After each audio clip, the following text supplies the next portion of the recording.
Hey, it's Superman!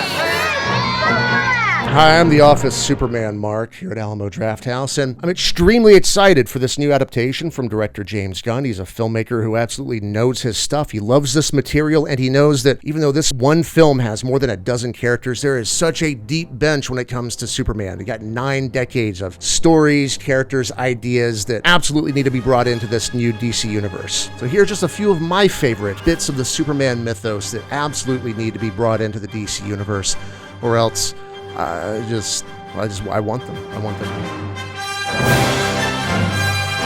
We'll start out with the classic characters. Gus Gorman. I'm not with them, Superman. Could have fooled me, mister. As played by Richard Pryor, Gus Gorman is an unemployed schlub who finds out he's a genius hacker the first time he uses a computer. Believe it or not, Gus is actually the star of Superman 3, which is weird since the movie is called Superman 3, but that's what happens when the most famous comedian in the world tells Johnny Carson he loves Superman 2. Oh, it's going to be good. The previews are great. We sitting there, yeah, it's soup! Gus works for a Timu Lex Luthor who wants to take out Superman by building a supercomputer and recreating kryptonite. But then he puts tar into the formula and Superman goes from being a nice guy to creepy guy. It's unusual finding a good-looking girl like you alone like this. And then mean guy starts causing trouble at the local bar. Now he's at a junkyard where he's literally murdering himself. Superman basically speedruns my entire year 2020. Okay, so who are we casting? Now I'm an elder millennial. I don't actually want to think about who the most famous comedian in the world is right now. I don't know if I'd like the answer. Okay, you know what? I take Gus Gorman back. Let's do Vera. Vera's the sister of the bad guy, played by the late, great Annie Ross, who gets turned into a robot zombie, and I gotta say, looks great. Essential character. Casting-wise, let's go with Emma Stone. Yeah, sure, yeah. Oh, yum. Next up, Streaky the Super Cat. You know that Superman has a dog by now, but did you know that Supergirl has a cat? Since appearing in Action Comics back in 1960 and like Superman, co-created by Jerry Siegel, some version of Streaky the Super Cat has actually appeared in over 7 television series. Now, if you think about it, he's been in 7 times as many shows as Don Draper, and he's just a cat. I feel bad for you.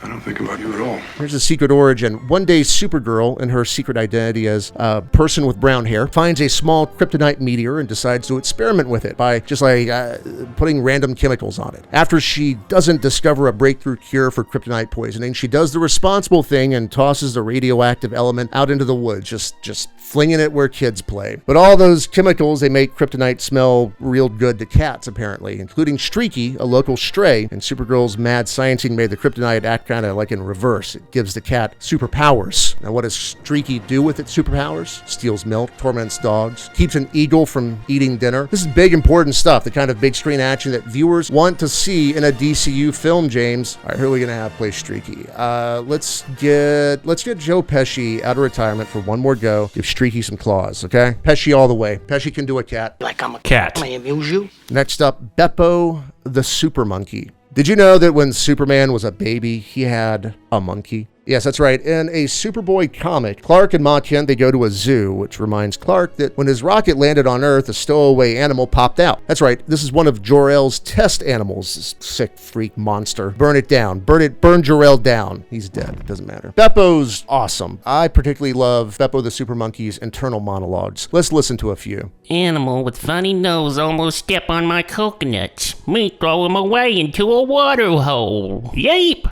It's great fun to fly faster than birds. Big cat tried to bite me, but only broke his teeth. Me must be hard like rock. Okay, so Beppo starts mimicking Super Baby, which includes pretending you're drowning and tormenting Pa Kent in the tub. Then he does other monkey things, like stealing money from Ma Kent or lighting Pa Kent's cigar with his heat vision. Oh wait, no, actually that one was Super Baby. That's right, the baby lit the cigar with its eyes. Okay, who should play Beppo? Feeling like Andy Serkis will be an obvious answer here, but the man is busy. It might just be fun if we just get a monkey, any monkey, tie a cape around its neck, like Marcel from Friends. Just get that monkey. Let him run wild. Just do Marcel stuff. Comet the Superorse. Now, did you know that Supergirl had a horse? I can't believe I'm talking to a horse. Yeah? There's nobody else here. What if I told you that this super horse came to her in a dream? Now, what if I told you that Supergirl, in her disguise as brown-haired girl, branded the horse with her lipstick? What if I told you that this horse didn't come from Krypton, but was actually a centaur named Byron, or Biron? It's spelled B-I-R-O, Byron. who cares? A centaur who tries to become all human and instead becomes all horse. Now, what if I told you that Comet the Superorse had been tossed into space, spending thousands of years wandering aimlessly in the infinite void? And what if I told you that the rocket carrying Supergirl to Earth had broken Comet the Superorse free from his exile in space, and since then he'd been obsessively watching the Girl of Steel? And what if I told you that after going on an adventure with this eons-old magical being, Supergirl allows him to be sold to a Hollywood animal trainer?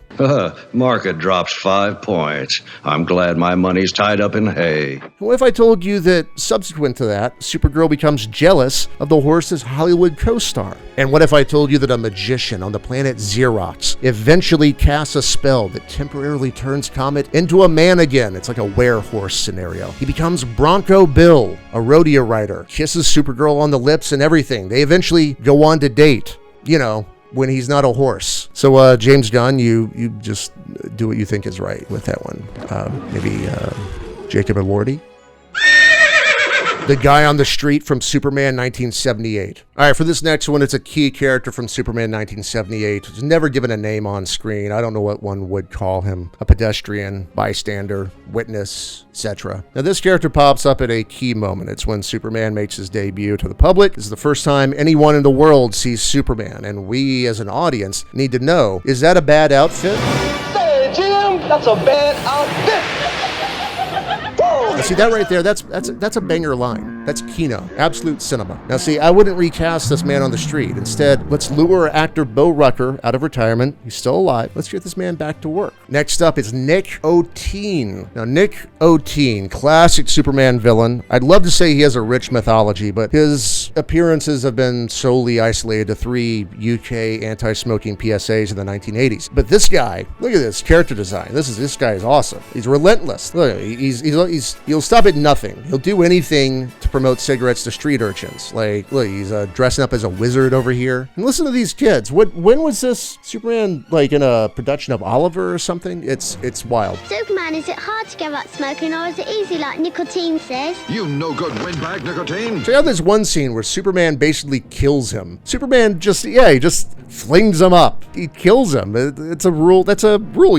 Superman, you're not supposed to do that. You can't do that in commercials. Even if they're promoting cigarettes, you shouldn't do that, but don't kill the cartoon characters. All right, who do we cast here? Where there's a Willem, there's a way. See, this is how we get Dafoe into films, guys. Willem Dafoe, all the way. Okay, so beyond characters, there's infinite moments from Superman's history that I think the new DCU could absolutely accommodate. Like if Lois Lane used a time machine to go to Krypton and makes out with Superman's father. Or if Superman was replaced as Superman and rebranded himself with a terrible color scheme and the letters FS on his chest, which stand for former Superman. Or when Superman is exposed to red kryptonite and can only speak in Kryptonese, so to preserve his secret identity, he exposes Krypto to a variant red kryptonite that turns his dog brain into a human brain, allowing Krypto to use superventriloquism to speak for Clark Kent. Probably could have just been solved by Clark Kent, just not showing up for work that day, but nonetheless. Or when Superman debuts new powers, like his ability to super eat, or shooting rainbow beams out of his hands that cause bad guys to surrender, or the ability to shoot miniature clones of himself out of his fingers. Sky's the limit here, guys. Let's get creative.